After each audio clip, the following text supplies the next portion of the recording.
Olá, mulheres, eu espero que vocês estejam bem. A nossa leitura de hoje é dia 66 de 365 dias. Leremos números 8 e 9. Fale a Arão e diga-lhe: quando você colocar as lâmpadas, seja de tal maneira que as 7 venham iluminar o espaço diante do candelabro.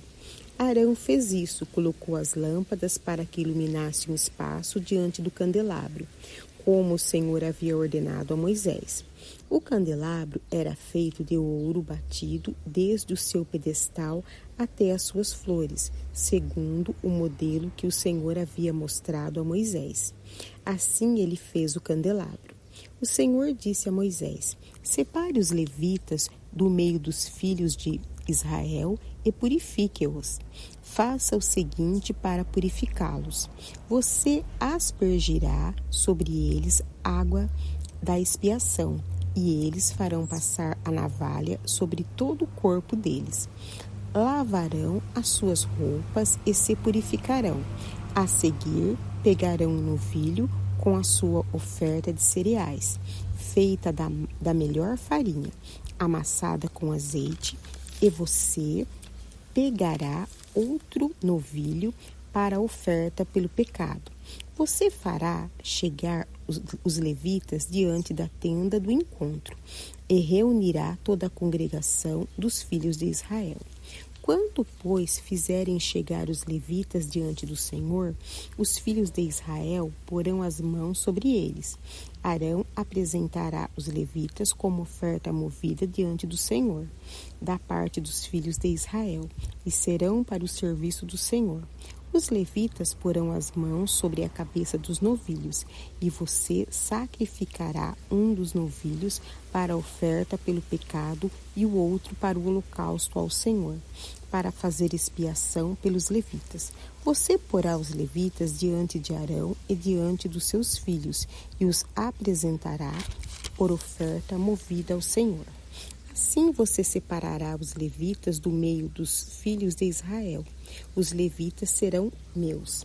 Depois disso, os levitas entrarão para fazerem o serviço da tenda do encontro, e você os purificará e os apresentará por oferta movida. Porque dentre os filhos de Israel, eles me são dados, eu os tomei para mim em lugar de todo o primeiro filho que nascer, do primogênito de cada um dos filhos de Israel, porque meu é todo o primogênito entre os filhos de Israel, tanto de homens como de animais. No dia em que matei todos os primogênitos na terra do Egito, eu os consagrei para mim. Tomei os levitas em lugar de todos os primogênitos entre os filhos de Israel. E os levitas, dados a Arão e seus filhos, dentre os filhos de Israel, entreguei-os para fazerem o serviço dos filhos de Israel na tenda do encontro e para fazerem expiação por eles, para que não haja praga entre o povo de Israel, quando os filhos de Israel se aproximarem do santuário. Assim fizeram Moisés, Arão e toda a congregação dos filhos de Israel com os levitas, segundo tudo que o Senhor havia ordenado a Moisés a respeito dos levitas. Assim lhes fizeram os filhos de Israel. Os levitas se purificaram e lavaram as suas roupas, e Arão os apresentou por oferta movida diante do Senhor, e fez expiação por eles para purificá-los. Depois disso, chegaram os levitas para fazerem o seu serviço na tenda do encontro, diante de Arão e dos seus filhos, como o Senhor havia ordenado a Moisés a respeito dos levitas, assim lhes fizeram. O Senhor disse ainda a Moisés: isto é o que diz respeito aos levitas, da idade de 25 anos para cima, entrarão para fazerem o seu serviço na tenda do encontro, mas a partir da idade de 50 anos deixarão de estar a serviço e não mais servirão. Porém, ajudarão os seus irmãos na tenda do encontro, no que diz respeito ao cargo deles. Não terão mais serviço. Assim você fará com os levitas quanto aos seus deveres. O Senhor falou a Moisés no deserto do Sinai, no primeiro mês do segundo ano depois da saída do povo de Israel da terra do Egito, dizendo: que os filhos de Israel celebrem a Páscoa no tempo determinado. No dia 14 deste mês, ao crepúsculo da tarde, vocês celebrarão a Páscoa no tempo determinado. Devem celebrá-la segundo todos os seus estatutos e segundo todos os seus ritos. Portanto, Moisés disse aos filhos de Israel que celebrassem a Páscoa. Então, celebraram a Páscoa no dia 14 do primeiro mês, ao crepúsculo da tarde, no deserto de Sinai. Segundo tudo que o Senhor havia ordenado a Moisés, assim fizeram os filhos de Israel. Houve alguns que estavam impuros por terem tocado o cadáver de uma pessoa, de maneira que não puderam celebrar a Páscoa naquele dia. Por isso chegaram diante de Moisés e de Arão naquele mesmo dia e lhe disseram: estamos impuros por termos tocado o cadáver de uma pessoa. Por que havemos de ser privados de apresentar a oferta do Senhor no tempo determinado no meio dos filhos de Israel? Moisés lhe respondeu: esperem e ouvirei, o Senhor ordenará a vocês. Então o Senhor disse a Moisés: fale aos filhos de Israel, dizendo: quando algum de vocês ou dos seus descendentes se tornar impuro por causa do contato com um morto ou estiver em viagem longe de vocês, ainda assim celebrará a Páscoa do Senhor. Devem celebrá-la no dia 14 do segundo mês, no crepúsculo da tarde. Devem comê-la com pães sem fermento e ervas amargas. Não deixarão sobrar nada até a manhã seguinte, e não quebrarão nenhum osso do cordeiro. Farão tudo segundo todo o estatuto da Páscoa. Porém, se um homem estiver puro, não estiver em viagem e deixar de celebrar a Páscoa, esse será eliminado do seu povo, porque não apresentou a oferta do Senhor no tempo determinado. Tal homem levará sobre si o seu pecado. Se um estrangeiro habitar entre vocês e também quiser celebrar a Páscoa ao Senhor, deverá celebrá-la segundo o estatuto da Páscoa e segundo o seu rito. Vocês terão um só estatuto, tanto para o estrangeiro como para o natural da terra. No dia em que foi levantado o tabernáculo, a nuvem cobriu o tabernáculo, a saber, a tenda do testemunho. E, à tarde, estava sobre o tabernáculo uma aparência de fogo até a manhã seguinte. Assim acontecia sempre, a nuvem o cobria e de noite havia a aparência de fogo. Quando a nuvem se erguia de sobre a tenda, os filhos de Israel se punham em marcha, e no lugar onde a nuvem parava, aí os filhos de Israel acampavam. Segundo o mandado do Senhor, os filhos de Israel partiam, e segundo o mandado do Senhor, acampavam, por todo o tempo em que a nuvem pairava sobre o tabernáculo, permaneciam acampados. Quando a nuvem se detinha muitos dias sobre o tabernáculo, os filhos de Israel cumpriam a ordem do Senhor e não partiam.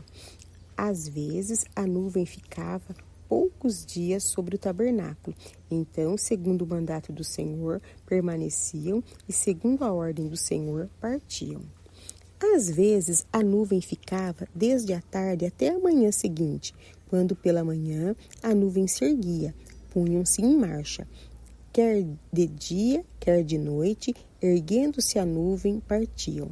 Se a nuvem se detinha sobre o tabernáculo por 2 dias, ou 1 mês, ou por mais tempo, enquanto pairava sobre ele, os filhos de Israel permaneciam acampados e não se punham em marcha. Mas, quando a nuvem se erguia, eles partiam. Segundo o mandato do Senhor, acampavam, e segundo o mandato do Senhor, se punham em marcha. Cumpriam o seu dever para com o Senhor, segundo a ordem do Senhor por meio de Moisés. Agora leremos Marcos, capítulo 13, a partir do versículo 14 até o versículo 37. Quando, pois, vocês virem o abominável da desolação, situado onde não deve estar, então o que estiverem na Judéia fujam para os montes. Quem estiver no terraço não peça nem entre para tirar de casa alguma coisa. E quem estiver no campo não volte atrás para buscar a sua capa. Ai das que estiverem grávidas e das que amamentarem naqueles dias.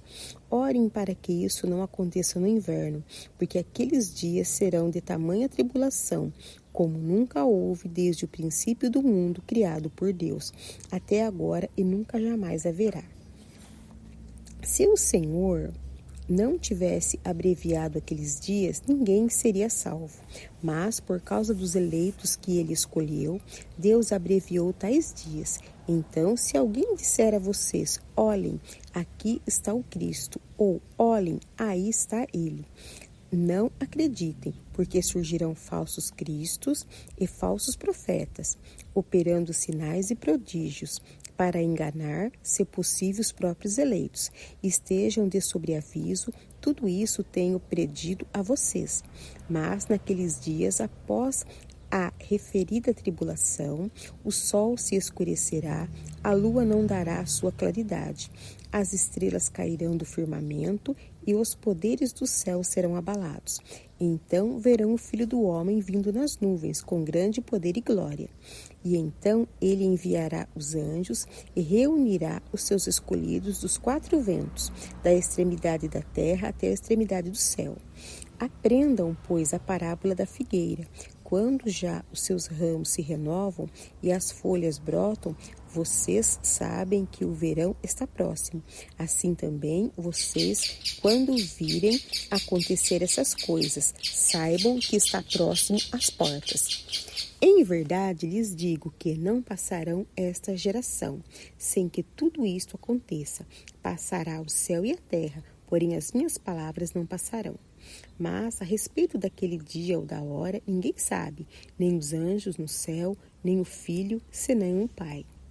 Estejam de sobreaviso e vigiem, porque vocês não sabem quando será o tempo. É como um homem que, ausentando-se do país, deixa a sua casa, dá autoridade aos seus servos, a cada um a sua obrigação, e ao porteiro ordena que vigie.